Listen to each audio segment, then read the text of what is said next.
Hey everybody! It was fun revisiting another GameCube game in the last video, but I wanted to go a little farther back this time. Back to my youth, in fact. Yes, although the NES was the first game console I ever played, the first one I ever actually owned was in fact a Sega Genesis. A Model 2, in fact, before I even knew what the model numbers meant, or that it was called the Mega Drive in other territories. Outside of a few Sonic games, I didn't have much to play on my own, so I'd actually go out to my local library to take out other games. Yes, some libraries used to rent Sega Genesis and SNES games. Huh. Outside of a Power Rangers game that I took out about 100 million times, I also remembered trying out this game here. Garfield, Caught in the Act. Now, I was a big fan of Garfield cartoons when I was younger. Before Garfield and Friends hit the air, you'd see the occasional specials on TV, with the Halloween one being my personal favorite. These brought me on board and made me decide to give this one a shot. I remembered liking it a lot, though finding some things a tad confusing here or there, too. I figured now would be as good a time as any to give it a revisit, and see just how well Garfield, Caught in the Act for the Sega Genesis holds up today. Garfield. Once a beloved comic book character and cartoon, now a representative of memes involving pipes. And in between all that, everyone's favorite Monday-hating cat also had quite a few places in the video game market, dating all the way back to the Amiga, Commodore 64, and other early PC platforms. But in 1995, Garfield received one more shot at the video game world, with Garfield Caught in the Act. In an interview with GamePro magazine, Jim Davis, Garfield's creator, stated that he had known Sega of America's president and CEO at the time, Tom Kalinske, and that they had thought it would be a good idea to develop a game for one of their platforms. Davis cited a lack of time and being busy with other projects as the main reason for the delay.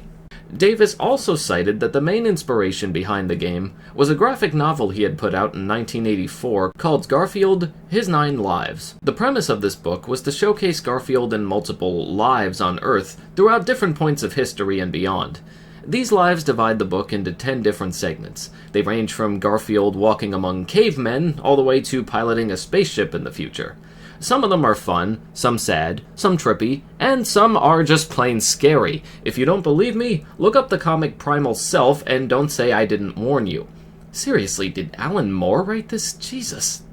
Anyway, multiple interpretations from this book, combined with other Garfield cartoons and classic Hollywood references, would go on to become characters and stages in this game, and no, there was none of those creepy chapters to be seen. I think Davis must have figured that the children had already suffered enough, you know? We'd see the caveman version from Cave Cat, the ancient Egypt version from the animated adaptation, the noir version obviously made to parody Casablanca, and possibly the Babes in Bullets comic as well, the pirate version from the classic 1985 Halloween special, which I'll mention again is my personal favorite Garfield cartoon, yeah, and this vampire-themed version in the first stage. So, what's actually going on here? Why is Garfield zipping through TV shows? It all starts at John's house, where Garfield is watching TV. Suddenly, Odie scares Garfield, making him fall right into the set and breaking it instantly. Garfield tries to repair it, leaving out a part, or two, or 100. The spare parts end up turning into a monster that the game simply calls Glitch.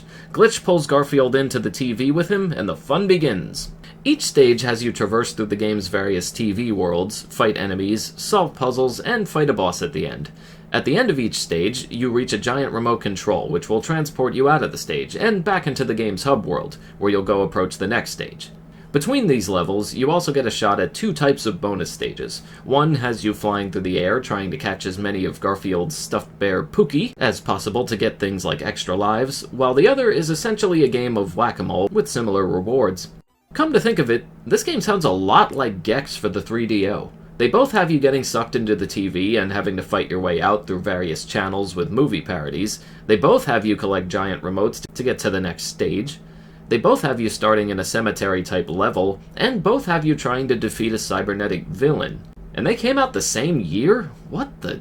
The first thing you're probably going to say to yourself when looking at this footage is, wow, those sprites and animations look really nice for a Sega Genesis game. And I'm inclined to agree. It turns out that Jim Davis actually created all the sprites in this game, and even drew them alongside other artists at Paws, the comic studio. This also includes Glitch, who looks a lot more menacing than your typical Garfield design. Then again, next to that 9 Lives comic, it looks like Barney's Sing-Along. Anyway, I also appreciated the game's variety in level design. Instead of simply adding a new coat of paint to each stage, the developers went as far as to distinguish what you would be doing in each level as well.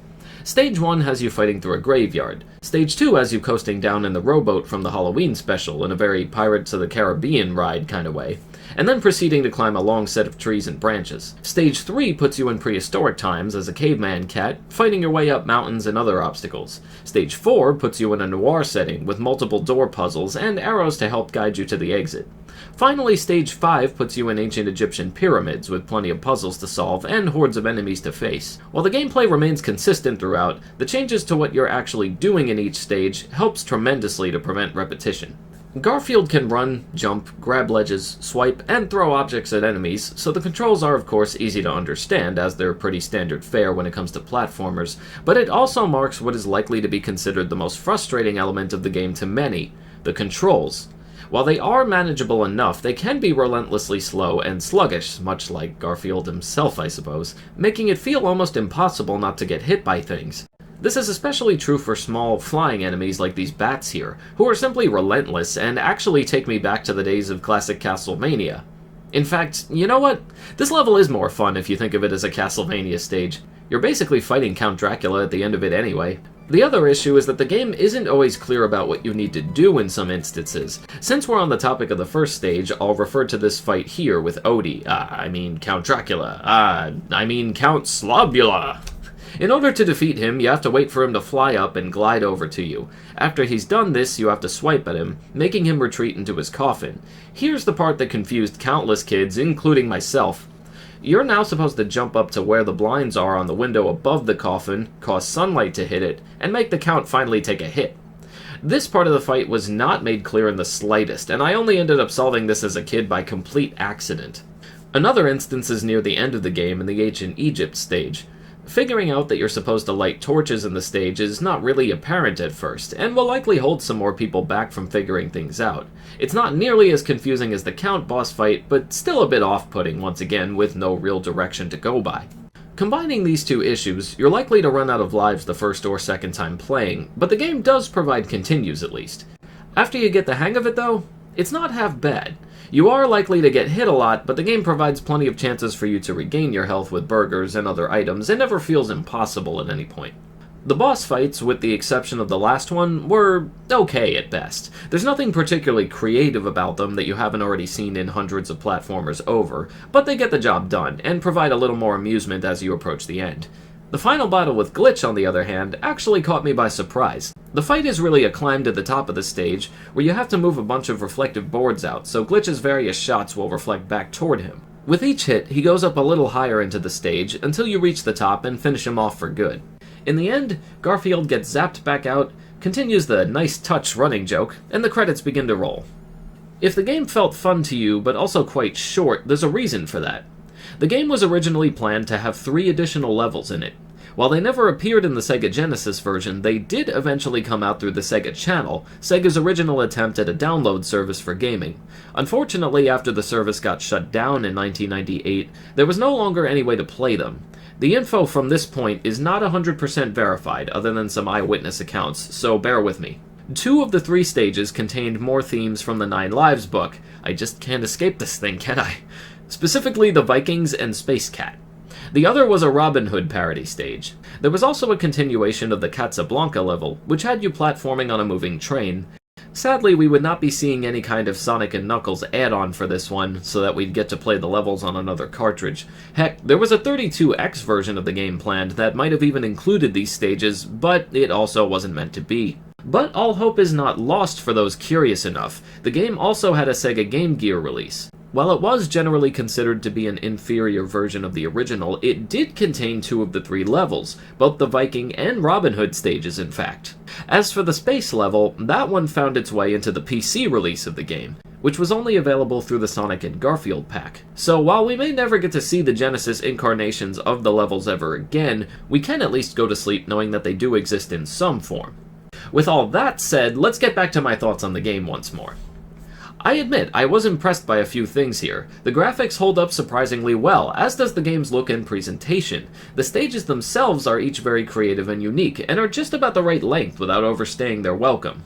The gameplay, however, is not going to hold up as well for many. If you're simply going by the footage in this video, it's a bit hard to see what I'm talking about, but as I said before, the controls are very slow and sluggish, especially when dealing with enemies faster than you.